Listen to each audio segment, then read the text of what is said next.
Le titre de ma conférence, c'est La FIV avec ses propres ovocytes ou un don d'ovocytes, les critères médicaux de choix.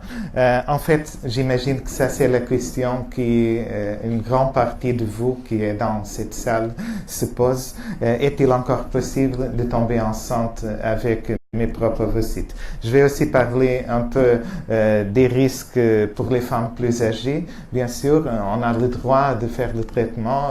Au Portugal, notre limite d'âge, tel que Jessica vous a dit, c'est les 50 ans. Cependant, il faut prendre des décisions informées par rapport à la possibilité à tomber enceinte à cet âge. Le risque, c'est augmenté, mais c'est aussi un risque contrôlable, surtout après assurer un bon suivi de la grossesse. Donc, il faut commencer pour savoir d'où est-ce qu'on part. Ici, dans ce graphique, on voit la statistique de la fertilité humaine. C'est pas une statistique de la PMA, c'est de la conception naturelle. Et on voit que nous ne sommes pas une espèce très fertile. En fait, à l'âge de 24-25 ans, nous sommes, de la femme bien sûr, nous sommes au maximum de notre fertilité, c'est-à-dire 25% de grossesse par mois. C'est la statistique de la grossesse naturelle. Et à partir des 35 ans, ça commence à diminuer. En même temps, d'une façon exactement inverse, le pourcentage de fausses couches augmente surtout à partir des 35 ans et augmente d'une façon exponentielle. Pourquoi est-ce que ça se passe? À cause tout à fait du risque génétique, à cause des altérations génétiques associées à l'âge, surtout chez les femmes. Par exemple, dans cette étude qui a été faite dans des traitements de diagnostic génétique préimplantatoire, les chercheurs ont conclu que pour des femmes, que le risque d'avoir un embryon avec une anéuploïdie, qu'est-ce que c'est ça? C'est une altération chromosomique au niveau de l'ovocyte, augmente avec l'âge féminin, surtout à partir des 35 ans. Et bien sûr, le taux de naissance va diminuer de la même façon et le taux de fausse couche augmente exactement dans les mêmes proportions.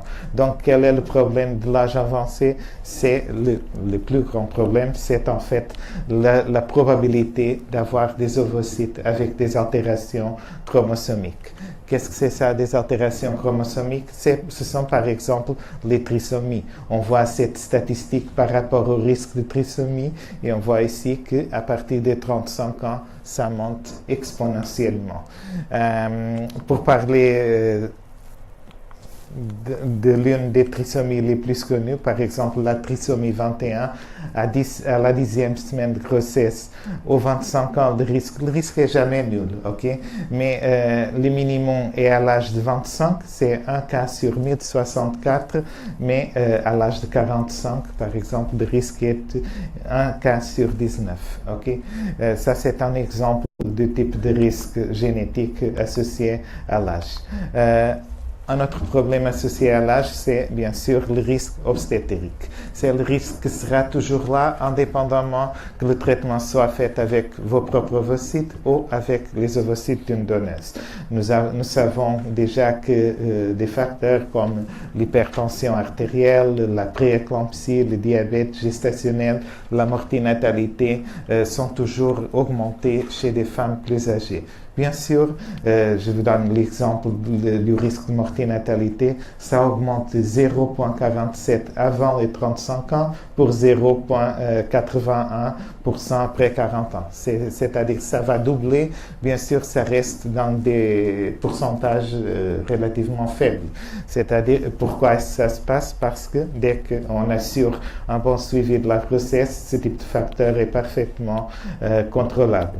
Une autre recherche qui a été publiée récemment a conclu que les femmes qui accouchent tardivement ont des risques augmentés par rapport à plusieurs complications. Nous avons vu ça. Cependant, la plupart de ces risques sont expliqués par les grossesses multiples obtenues depuis des traitements de reproduction assistée. Donc, c'est-à-dire qu'un grand problème, c'est le nombre de bébés, c'est pas simplement le fait de tomber enceinte. Donc, c'est aussi un facteur qui devra être soigneusement évalué. Et bien sûr, Quand nous avons une femme qui nous contacte pour tomber enceinte, il faut évaluer individuellement chaque femme, les risques associés à une possible grossesse parce que toutes les patientes sont différentes. Ça, c'est toujours une décision individuelle. Il faut bien sûr informer et discuter avec la patiente sur les problèmes qui se posent, prendre des décisions informées et éviter des grossesses multiples car ce sont la source la plus importante des complications suite au traitement chez les grossesses à l'âge avancé. Et bien sûr, on devra continuer seulement s'il y a très peu de risques, soit pour la patiente, soit pour le bébé. Il faut aussi parler des cas plus compliqués, comme par exemple les patients porteuses d'infections comme des hépatites, l'HIV, etc., les patients transplantés, des patients qui ont des maladies rares. Dans ce cas, il faut collaborer avec l'équipe médicale qui suit habituellement la patiente. Il faut avoir l'accord de l'équipe médicale pour la grossesse et même l'autorisation pour le traitement dans certains cas. Et donc, après, il faut développer et discuter ensemble le protocole de traitement. On le fait souvent, nous sommes presque toujours en contact avec des équipes de transplantation rénale, des équipes d'hématologie, etc., dépendant du type de maladie, pour que tout se passe bien avec ces patientes à haut risque obstétrique. Les patientes à haut risque obstétrique sont toujours accompagnées et évaluées par leur médecin du pays d'origine et aussi par notre médecin obstétricien spécialisé dans la grossesse à haut risque obstétrique. Ça devra être fait avant le début du traitement, pas après, parce qu'il y a beaucoup de complications qui peuvent être prévenues et donc il faut tout faire pour que tout se passe bien. J'ai parlé de l'évaluation initiale. Qu'est-ce que c'est ça? Bon, cette étape comprend l'évaluation du risque de la grossesse et vérifier si celui existe, bien sûr, et faire l'étude hormonale de la patiente. C'est l'étude hormonale qui nous va répondre à la question que j'ai posée au début de cette conférence. Est-il possible avec les ovocytes de la patiente ou c'est plutôt préférable le don d'ovocytes? Bon, il faut aussi bien sûr évaluer l'utérus et penser dans l'organisation du traitement à toute la logistique associée. Pour l'évaluation hormonale, on pense initialement, dans ces deux hormones, les FSH et l'estradiol. Je ne veux pas vous embêter avec des explications trop détaillées, mais il y a une région de notre cerveau qui s'appelle glande pituitaire ou hypophyse qui va produire des hormones gonadotrophines, FSH et LH, qui vont stimuler les ovaires à produire des ovocytes. Toutes les femmes sont nées avec environ 400 000 ovocytes. Ce ne sont pas des ovocytes matures, ce sont des ovocytes qui, après la puberté, commencent à se libérer un ovocyte à chaque mois. Sous l'effet de l'FSH, l'ovocyte va se développer et va produire des estrogènes, c'est-à-dire de l'estradiol. Quand les ovaires ne répondent pas, le cerveau va augmenter la quantité de FSH produite. C'est pour ça que les femmes plus âgées ont un niveau de FSH augmenté par rapport aux autres femmes. Et donc, les statistiques nous montrent exactement ça. Par exemple, dans ce graphique, on voit la relation entre le pourcentage de naissance, l'âge féminin et le niveau des FSH.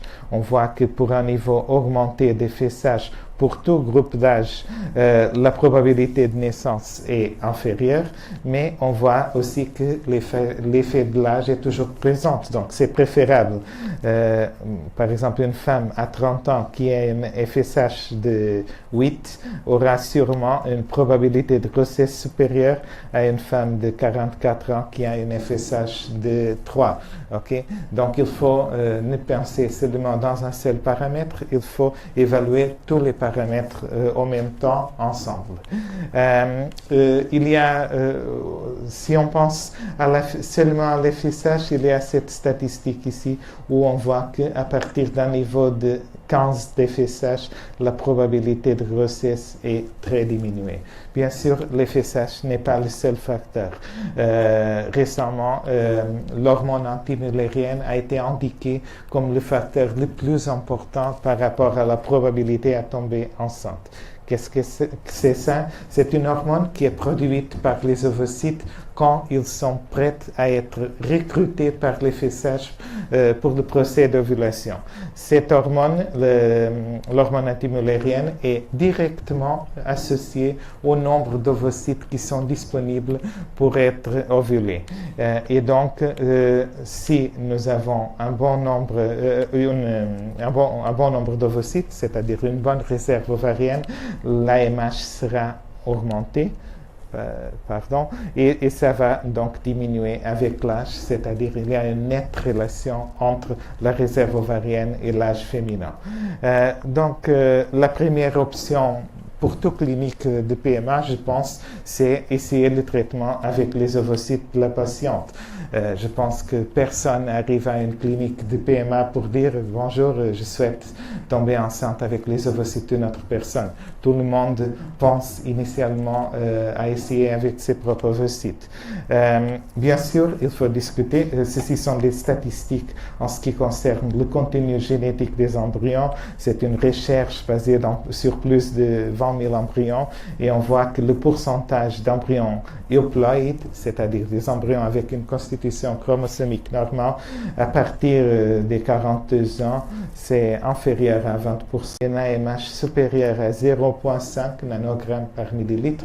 C'est très important de regarder les unités et un estradiol en début de cycle inférieur à 50 picogrammes par millilitre. Ce sont les valeurs de référence pour essayer avec les propres ovocytes. Donc, il y a à cause exactement des altérations génétiques associées à l'âge. Il faut aussi penser au dépistage génétique préimplantatoire. Qu'est-ce que c'est ça? C'est quand nous avons des embryons, nous attendons jusqu'à jour 5, et après on fait une biopsie sur l'embryon pour prélever quelques cellules et analyser son contenu génétique par séquençage de nouvelle génération. Qu'est-ce que ça nous permet? Ça nous permet de faire ça. Ce graphique concerne les statistiques du laboratoire Igenomix. C'est l'un des plus grands au niveau mondial. Et on voit que dans les cycles du côté gauche avec dépistage génétique préimplantatoire, le pourcentage de grossesse est stable pour tout groupe d'âge. Même pour les femmes qui ont plus de 42 ans, ça c'est supérieur à 50%. Lorsque les traitements sans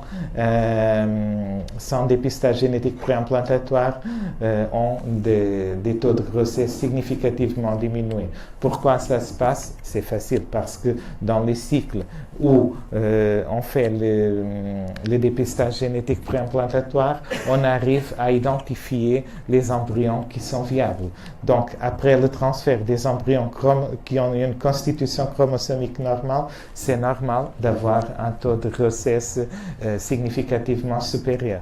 Pourquoi est-ce que ces taux ne sont pas à 100%? Bon, à cause des facteurs immunitaires, des facteurs utérins et aussi à cause des facteurs que la science n'a pas encore arrivé à identifier.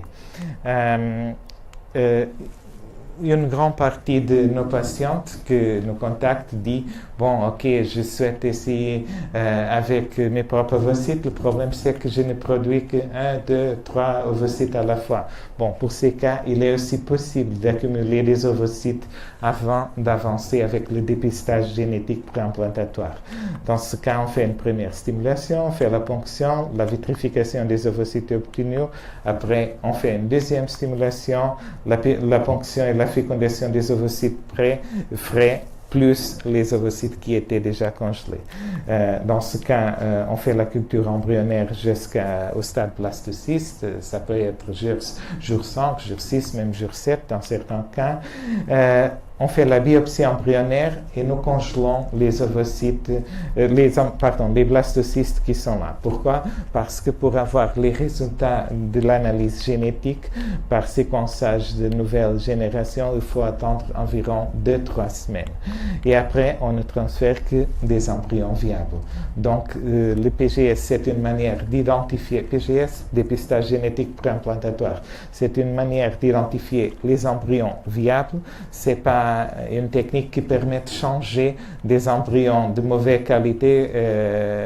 C'est pas possible de transformer des embryons de mauvaise qualité dans des embryons de bonne qualité. C'est une technique qui nous permet d'identifier les embryons qui ont un contenu génétique normal.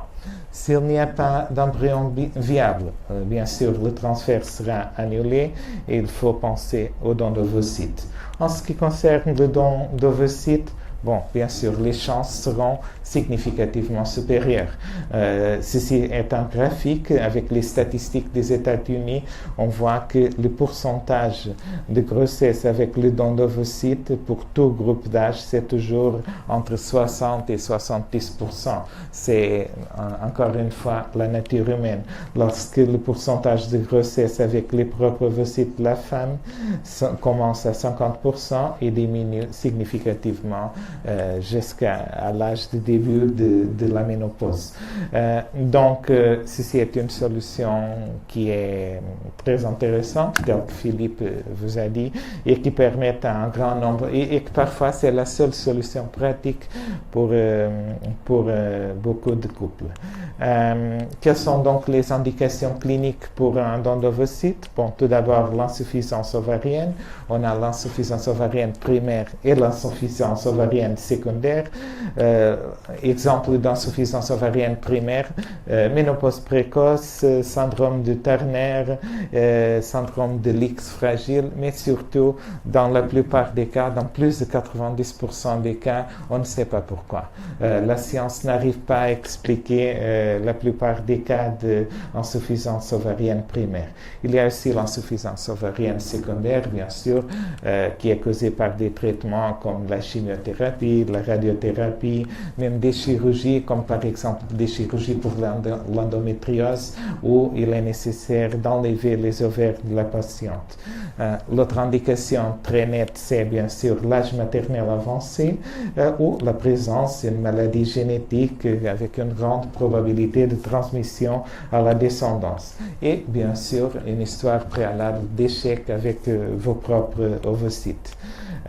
Il y a beaucoup de types de protocoles pour préparer un don d'ovocytes. Il y a des protocoles longs, les protocoles courts. Le protocole est toujours adapté à chaque femme. Ça dépend aussi de la sensibilité aux estrogènes. C'est aussi possible de faire un cycle naturel. Il y a des femmes qui ont des facteurs immunitaires, des facteurs hématologiques. Bon, il faut évaluer tout ça avant de développer le protocole individuellement pour chaque patiente. Le but de tout protocole de préparation de l'endomètre, c'est bien sûr avoir un endomètre qui est au moins 8 mm. On voit dans ce graphique qu'à partir des 8 mm, les chances de grossesse seront maximum. Pour des valeurs inférieures à 8 mm, les chances diminuent significativement. Et aussi, il faut essayer d'avoir un endomètre avec un triple feuillet. Qu'est-ce que c'est ça? C'est ce qu'on voit ici dans ce graphique. Cette ligne, on voit comme des petits grains de café. Ça, c'est un indicateur d'une bonne vascularisation de l'endomètre. Ça signifie que l'endomètre a des conditions parfaites pour l'implantation de l'embryon. Un moment. Par rapport aux donneuses, au Portugal, la limite légale d'âge, c'est 35 ans. C'est légèrement moins qu'en France, qui est 37. Jessica vous a déjà parlé un peu de ça. Les donneuses sont toujours anonymes. Nous essayons toujours que la donneuse, chercher des donneuses avec des caractéristiques physiques pareilles à celles de la receveuse. Les donneuses sont testées par rapport aux maladies infectieuses les plus fréquentes. Ça, c'est même légalement obligatoire dans toute l'Europe. Par ailleurs, nous contrôlons les donneuses pour des maladies génétiques les plus fréquentes. Bien sûr, toutes les candidates à donneuses font un karyotype et aussi cet ensemble de 11 ou 12 maladies génétiques plus fréquentes. Par exemple, la mucoviscidose a une incidence de 1 cas sur 25 sur la population caucasienne. Dans cette salle, nous sommes environ 50 personnes. Sûrement que deux de chez nous, deux de nous seront porteurs du gène de la mucoviscidose. La drépanocytose, c'est surtout chez la population d'origine africaine, 1 cas sur 10. Okay? Et donc, ça, c'est fait à toutes les donneuses. Par ailleurs, il y a aussi des tests de compatibilité génétique desquels Jessica vous a parlé. On peut augmenter le nombre de tests faits. Il y a des ensembles de 250 ou même de 600 maladies génétiques possibles. Ça, c'est bien sûr pour éviter le risque de transmission d'une maladie génétique grave. J'ai mis aussi cette diapositive pour parler d'une autre question que beaucoup de patientes me demandent, c'est est-ce que je devrais faire le traitement avec les ovocytes frais, des embryons frais ou des embryons vitrifiés. Bon, c'est un peu une question de logistique. La tendance au niveau mondial, par exemple, selon les dernières statistiques des États-Unis, 70% des traitements sont faits avec des embryons vitrifiés, des embryons congelés. Pourquoi? Parce que maintenant, on pense plus à optimiser l'endomètre, à prendre moins de risques, moins d'incertitudes avec la stimulation de la donneuse, mais bien sûr, on le fait. Souvent, on laisse le choix aux patientes. Donc, on peut le faire frais ou congelé. Ceci, c'est simplement pour montrer que maintenant, c'est la tendance au niveau mondial, c'est des embryons congelés parce que ça permet d'augmenter les chances d'optimiser l'endomètre. Et bon, c'est ça. Merci et bonne chance pour votre traitement.